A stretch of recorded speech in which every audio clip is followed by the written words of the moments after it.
नमस्कार, कशा आहात सगळे? तर पुन्हा एकदा आपलं स्वागत आहे पायल रेसिपीज मध्ये। आज आपण कढीपत्त्याची मस्त अशी कोरडी चटणी बघणार आहोत, जिला आपण साइड डिश म्हणून खाऊ शकतो। तर अगदी मस्त आहे। चला तर ही कशी बनवायची आपण बघूया। तर कढीपत्त्याची मस्त अशी खमंग चटणी बनवण्यासाठी झटपट आपली ही चटणी आहे। त्यासाठी आपल्याला इथे अर्धी वाटी शेंगदाणे लागणार आहेत। हे आपल्याला छान असे भाजून घ्यायचे आहेत। आता इथे शेंगदाणे छान असे भाजून झालेले आहेत, आपण काढून घेऊ। जेवढे आपण शेंगदाणे घेतलेले होते तेवढीच मी इथे तीळ घेतलेली आहे, ही पण आपल्याला भाजून घ्यायची आहे। इथे आपली तीळही छान अशी भाजून झालेली आहे, आपण काढून घेऊ। तेवढंच मी इथे सुकं खोबरं घेतलेलं आहे आणि छान असं किसून घेतलेलं आहे मी। हेही आपल्याला छान असं परतवून घ्यायचं आहे। इथे खोबरंही आपलं छान असं परतवून झालेलं आहे। आजची जी आपली रेसिपी आहे ती अगदी झटपट तयार होणारी आहे। व्हिडिओ पूर्ण बघा आणि आवडली रेसिपी तर लाईक शेअर सबस्क्राइब करायला विसरू नका। आता खोबरंही आपण काढून घेऊ। आता मी इथे पॅन मध्ये थोडं तेल टाकून घेतलेलं आहे।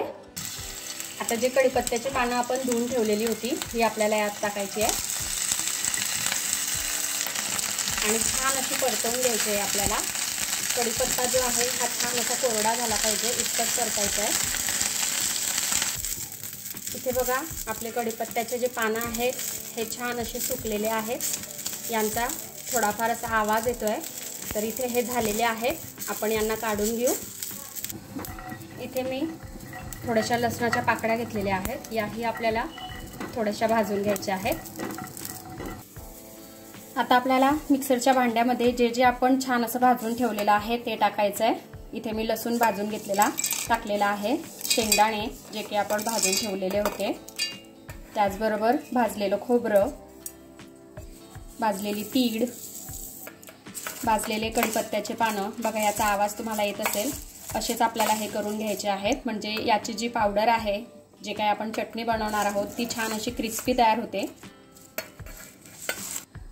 आता यामध्ये छोटे 2 चमचे आपल्याला लाल तिखट टाकायचे आहे। चवीनुसार मीठ टाकून घ्यायचं आहे आपल्याला। आता आपल्याला हे छान असं बारीक करून घ्यायचं आहे। खूप बारीक करायचं नाहीये, थोडं जाडसरच ठेवायचं आहे। कितपत करायचं आहे ते मी तुम्हाला पुढे दाखवणारच आहे।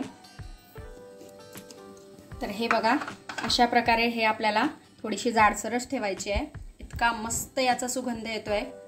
तर तुम्हीही अशा प्रकारे कढीपत्त्याची चटणी ही घरी नक्की बनवून बघा, तुम्हालाही नक्कीच आवडेल। आणि अशाच छान छान रेसिपीज मी याआधी सुद्धा केलेल्या आहेत, अगदी झटपट तयार होणाऱ्या। तर त्या मी तुम्हाला आय बटनवर देईल, तिथे जाऊन तुम्ही नक्की बघा, त्या पण रेसिपीज तुम्हाला आवडतील। तर बघा मस्त अशी आपली कढीपत्त्याची चटणी ही रेडी आहे। अशा प्रकारे चटणी तुम्हीही घरी बनवा आणि कशी वाटली ते मला कमेंटमध्ये कळवा। आपण भेटूया असेच एका छानशा रेसिपी सोबत नेक्स्ट व्हिडिओमध्ये। तोपर्यंत आपली काळजी घ्या आणि जाता जाता चॅनलला सबस्क्राइब करा। Take care, bye bye.